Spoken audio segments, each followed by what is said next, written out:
Hello friends, this video on Kinetic Theory Part 7 is brought to you by examfear.com. No more fear from exam.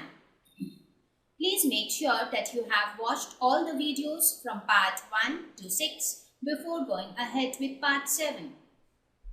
Now we will talk about perfect gas equation.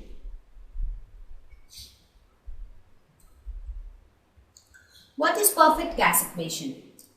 This is PV is equal to mu RT. If you see, when I talked about behavior of gases, I said that PV is equal to KT, right? So this equation is nothing different from that. It is basically the representation of the same equation in a different form, which we will come to know just now. So don't get confused that there we wrote some other equation and here we are writing some other equation. Now, why is this called perfect gas equation? Because this equation tells about the behavior of a gas at a particular circumstance or a particular situation. For example, as I told that this equation is satisfied by a gas at low pressure and high temperature. Now, if a gas satisfies this equation, we say that the gas is a perfect gas or the gas is an ideal gas. So this equation is referred to as the perfect gas equation or the ideal gas equation.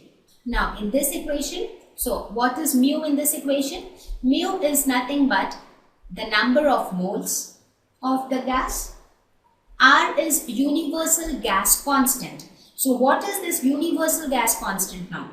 Universal gas constant is nothing but it is defined as the product of Boltzmann constant and Avogadro's number. So this is Boltzmann constant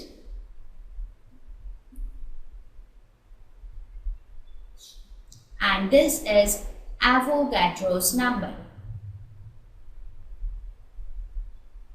Now if you see, both of them are constant value. Kb is same for all gases. This value of Na is definitely a constant. Therefore, this R is known as universal gas constant because this value will be constant universally. And what is T? T is nothing but absolute temperature. So this is my perfect gas equation. Now we will see that how can I represent the perfect gas equation in some other form. So there are different forms of the perfect gas equation. Now let us look at the first form. So to start with, what did we say? Which is the perfect gas equation? That was PV is equal to mu RT, right? This was our perfect gas equation as defined. Now what is mu? Number of moles. So mu can be written as, or mu is defined as basically number of molecules divided by the Avogadro's number, or it is also defined as the mass of the sample of the gas divided by the molar mass, right? So this is universally how the number of moles is defined. That is number of molecules divided by Avogadro's number. This Avogadro's number is the number of molecules in 1 mole of gas. Similarly, it is also defined as the ratio of mass of the sample of the gas divided by the molar mass. So using this, we can say that let us suppose we put N divided by Na instead of mu in equation 1. So what do we get? We get PV is equal to N divided by Na into RT. Right? Now what is R? I just now told you in the previous slide that R is defined as Na into Kb, right? So this Na and Na gets cancelled. So this is equal to N into Kb into T. So if you see, what is this N into Kb? It is nothing but capital K, which I talked about in the slide in which I talked about behavior of gases. So you can see that PV is equal to KT. So that is proved. That means this equation and that equation are the same. They are just different ways of writing things. So from this we get PV is equal to N kb into T.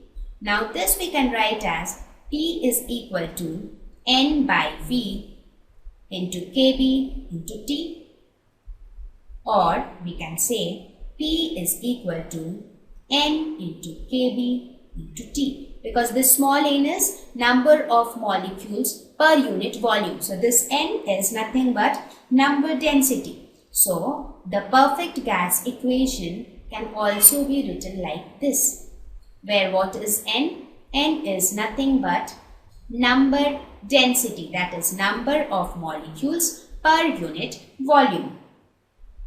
So this was my first alternate form of perfect gas equation. Now, what is the use of telling different forms of the same equation?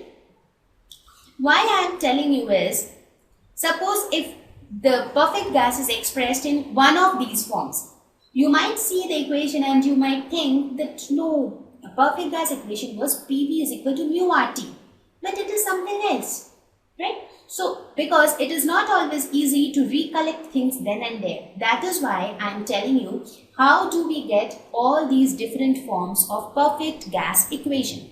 So, what I am trying to tell you is these all equations basically are the same. So, let us see the second form now. In the second form, what we will do is we will put the value of mu is equal to m divided by m naught in equation 1. So earlier I had put n by na, now I will put m by m naught. So what will I get? I will get PV is equal to m divided by m naught into RT. So this we can write as P is equal to m divided by V into 1 by m naught into RT.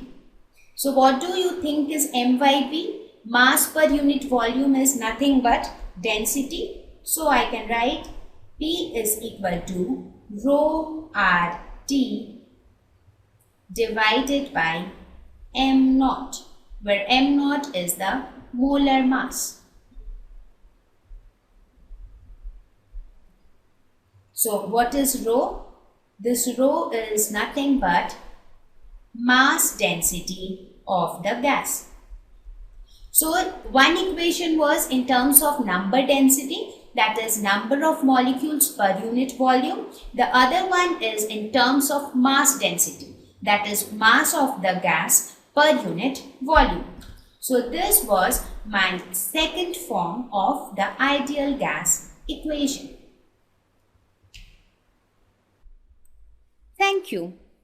Please visit examfear.com to watch free educational videos, try free online tests, get the best quality study materials, study from the best tutors and mentors, and much more. Thank you once again.